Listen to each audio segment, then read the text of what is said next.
Welcome to a new daily top Askreddit video. Today's topic: which TV show has never had a bad episode? Kirobile, but it's only like 5 episodes in total, so yeah. It was going to be 6 episodes. That was the original deal. The writer, Craig Mazin, decided to combine 2 episodes to better serve the story / pace, I forget his exact reason. He talked about it in an episode of Scripted and joked about how HBO was like, yeah sure, you know, we pay you per episode. Obviously everyone involved won, not least of all the audience. I believe it. That show is paced to absolute perfection. Much as I would love more, I also realize it really can't be touched. It's near perfect as is. Planet Earth. Edit: thank you all for so much awards and upvotes, you guys made my day. And Blue Planet inspired me to become a marine biologist. Edit: thank you so much. My first ever award. The sea was angry that day, my friends. Band of Brothers. Without a doubt, one of my favorite series of all time. Acting is great, storytelling is superb. Man, I'm gonna have to rewatch this now.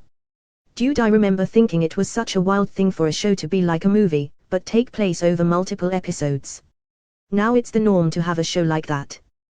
Band of Brothers was the first one I ever heard about like that when I was in middle school. I watch it at least once a year, phenomenal program. Gravity Falls. I love to show people the first episode and then, after they tell me they enjoyed it, say good, because that's by far the worst episode of the show. I love it when writers know their story, tell it in an enjoyable way, and go out on a high note. A really high note. How It's Made. Lol. Watching this on daytime TV while sick from school or in hospital. Watching it in waiting rooms was always tough. You get called in when they are like halfway through something and you're just like, well, I guess I will never know how they finish making watch bands now. On this episode of How It's Made, wool socks, fire extinguishers, and chandeliers. The viewer, HMM. Yes, I need to know this. I always love how random the episodes are.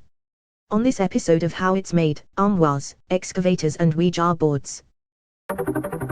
The Joy of Painting, which I knew as the Bob Ross Show. The official playlist for those who want to watch all 403 videos.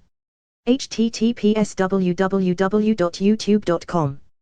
Bob Ross: The Joy of Painting, full episodes. Bob Ross, last updated on December 14, 2018. You've seen him before.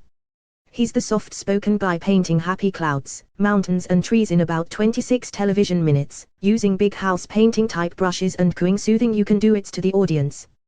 Bob Ross: The Joy of Painting is the most recognized, most watched TV art show in history. The official YouTube channel of The Joy of Painting and Bob Ross. Watch and paint along with every episode of The Joy of Painting. Happy painting. Edit: I didn't know they are out of order. Here's the link to The Joy of Painting full seasons playlists. https://www.youtube.com/c/Bob Ross INC videos. Over the Garden Wall. Rewatch it every year in October. It is just so damn perfect. The aesthetic of every episode, some being more cozy, others closer to horror and some just surreal, the way the story unfolds and the questions it leaves. That single frame you get of the beast right at the end being just long enough to enhance both the horror and the mystery, I love that show. The beast's entire design and voice is incredibly effective. Midhooter. Bring it back, Netflix FFS. If I remember correctly, Fincher got busy with Mac and that's why there hasn't been any news about Midhooter. Possibility exists that there will be more, but we shall see.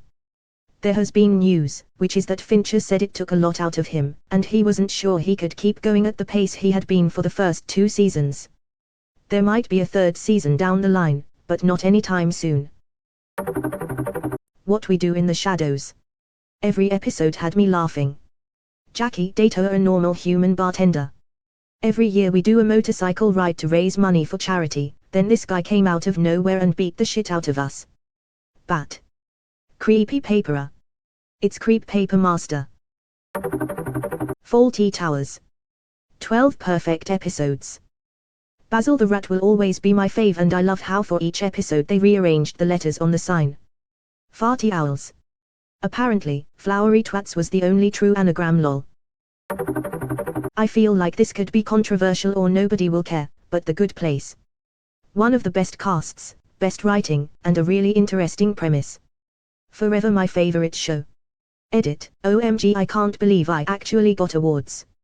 Just started Reddit yesterday and it's going well. It's amazing. I especially love what they did at the end of the series. They managed to balance comedy with existential questions in an interesting and beautiful way. I want to watch it again. I love that they ended the show gracefully and didn't try to drag out the premise for another few seasons just to cash in. The last episode wrapped up so well, but I cried the entire time. Good Eats.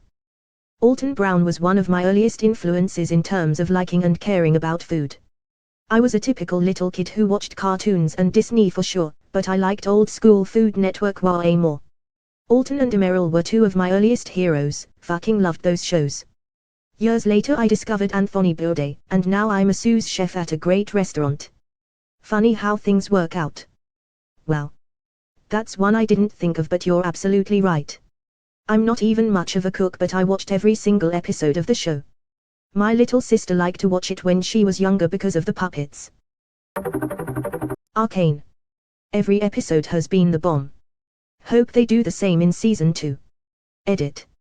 Since people were asking if you need to have low L knowledge to enjoy it, I say it's better if you are clueless about low L. Players that know the lore are basically spoiled by what they know. Zero interest in low L, but this show came out of nowhere for me and I fucking love it. The show made me interested in low L lore, but I'll just read the Clifforties, no chance in hell I'll ever play that game lol, pun intended. Mr. Bean. And Tom and Jerry. Probably these two. I hope you mean the 40s to 60s classics, not the newer horsecrap spin-offs. Edit, I meant to say up to 60s, corrected. What's so weird to think about that show is there was only 15 episodes total. The British are smart is boiling down what they have into pure gold and releasing a small run of episodes, leaving people wanting more. A lot of American series have a couple of gags per season and by the end no one wants more. How to with John Wilson. Agreed. What a fantastic show. I didn't expect it to be so reflective and poignant. The Queen's Gambit, Kiro Bile. I had to scroll way too far to find Queen's Gambit. I really loved the show and Anya Taylor-Joy did such an incredible job portraying Beth Harmon. Courage the Cowardly Dog. Return the Slab. What's YER offer? That episode scared the shit out of me when I was little. That short was at the end of a Scooby-Doo movie I had, but for the life of me I can't remember which movie. Father Ted. So sad he passed. That shit still stands up as totally hilarious. I hear you're a racist now, Father. The money was just resting in my account. That would be an ecumenical matter. Careful now. I, an American, watched it for the first time with my Irish husband during the pandemic, and it 100% holds up. He's seen it a million times and I was seeing it for the first, but we both laughed at the same jokes and references.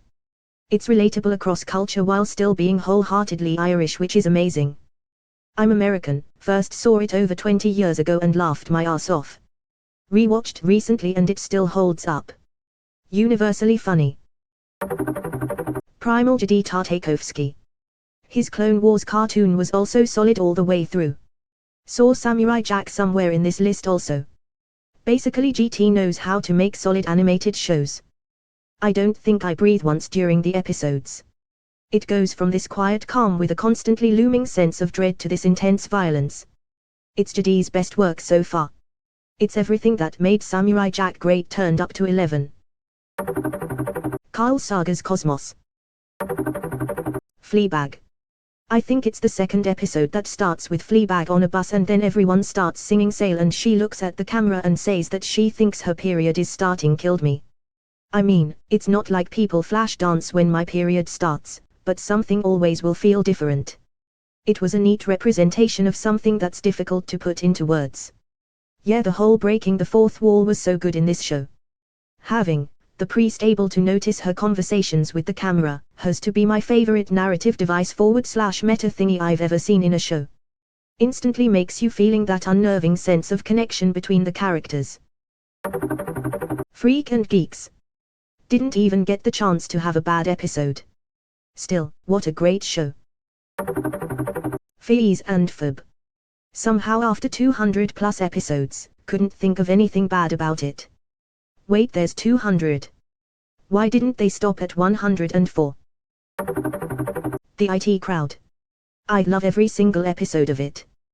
I'm just going to put this here, with the rest of the fire. How are you disabled? Leg disabled. Yes Jen, this box is the internet. The one with the E. That's not a browser, that's the button for the internet. The button for the internet. Jesus Christ, Jen.